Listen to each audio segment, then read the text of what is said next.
Hello, dans cette nouvelle vidéo, je vais vous présenter euh, comment utiliser les indicateurs de momentum à votre avantage, comment rester du bon côté du marché grâce à cet indicateur et comment mettre le maximum de chance de votre côté pour protéger vos trades grâce à cet indicateur.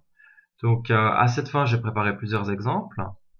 Nous allons les passer en revue ensemble. Je vais également vous montrer comment régler ces indicateurs sur les différentes plateformes. Là, nous avons un graphique de Goldman Sachs que je consulte sur ce site. Voilà, je vais juste vous montrer. Donc, c'est freestockcharts.com. C'est un site qui est gratuit. Vous pouvez consulter essentiellement les actions US. Voilà.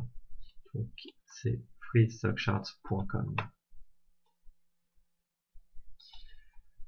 Maintenant, pour revenir à l'exemple, on va regarder ça de plus près. Donc, on aurait pu se dire que Goldman Sachs représentait un bon investissement en février 2011.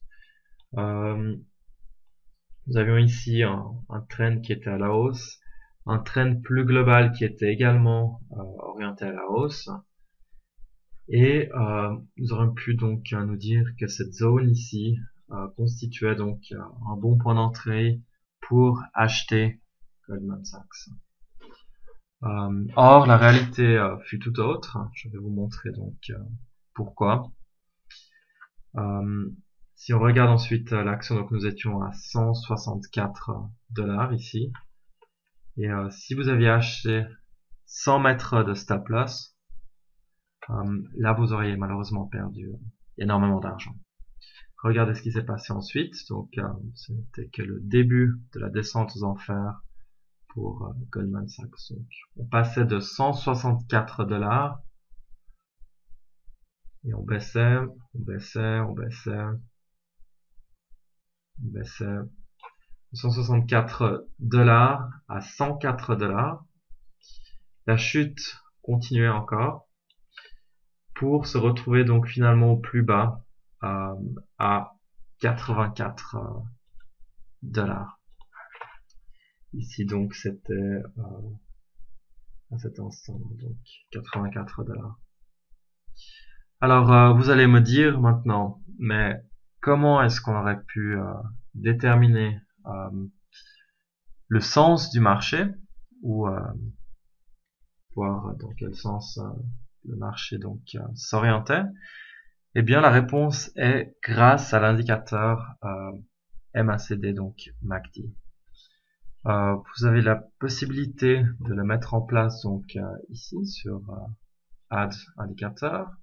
Vous cliquez sur MACD. Ensuite, au niveau des réglages, là, vous pouvez les définir sur les suivants. Donc là, 20, changer le long à 43. On va changer la couleur également. Je préfère le jaune personnellement. Et puis, vous pouvez mettre l'histogramme en place. Cliquez sur OK. Ça, vous n'en avez pas besoin. On enlève. Et puis, vous cliquez sur Remove. Alors, comment fonctionne maintenant l'indicateur MACD? Donc là, vous voyez que vous avez une zone ici à 0. Donc on considère que lorsque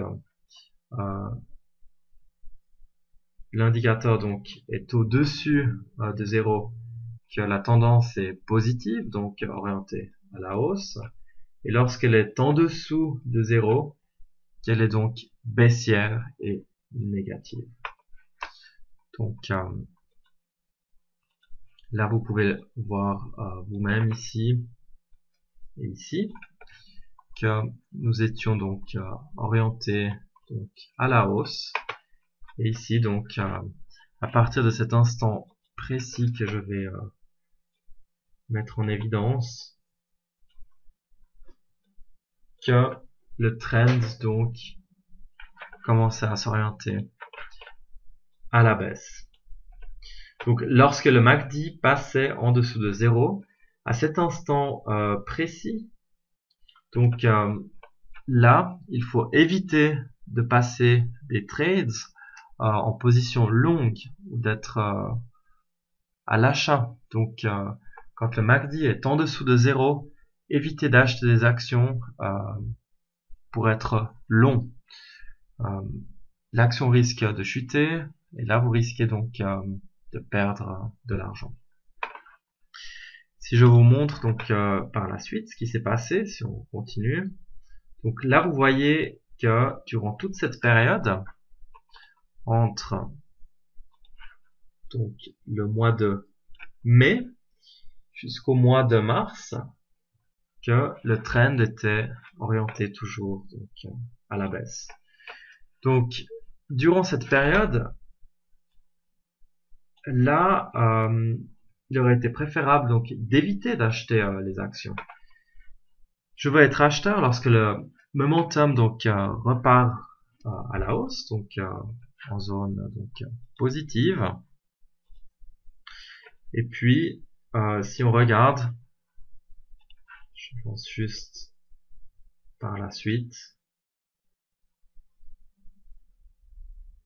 Donc ça aurait pu être, par exemple,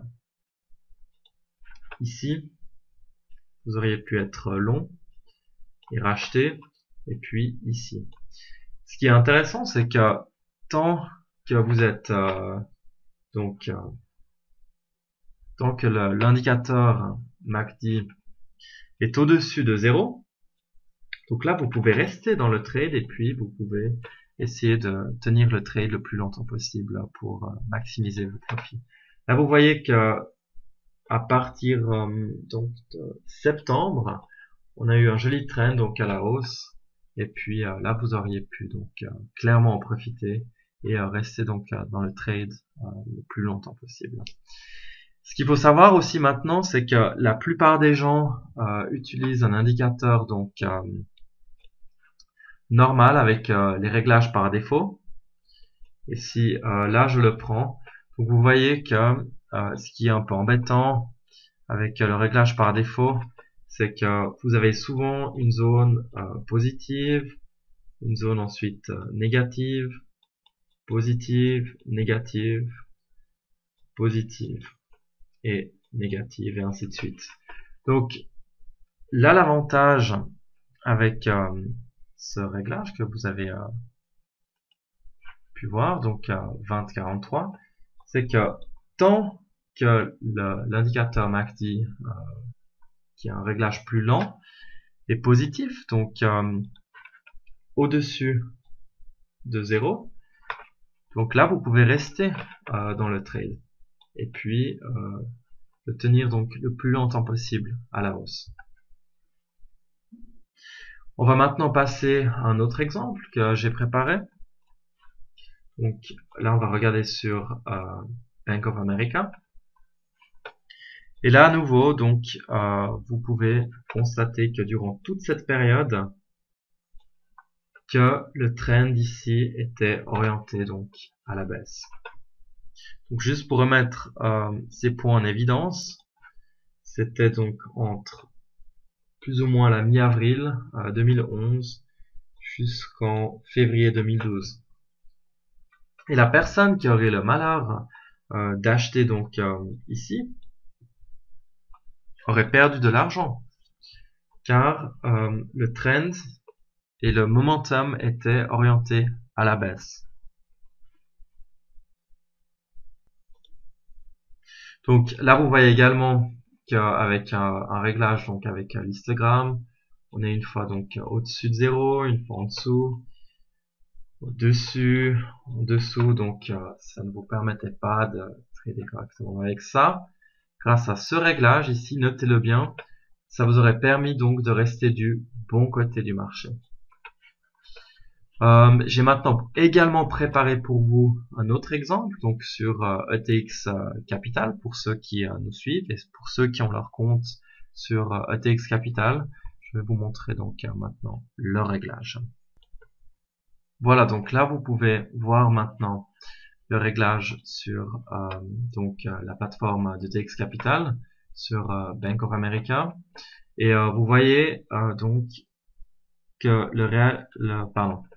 que l'indicateur MACD, donc avec le réglage 12, 26, 9, donc est une fois positif, une fois négatif, une fois positif et négatif. Donc là, vous avez également la zone à 0 et ici également.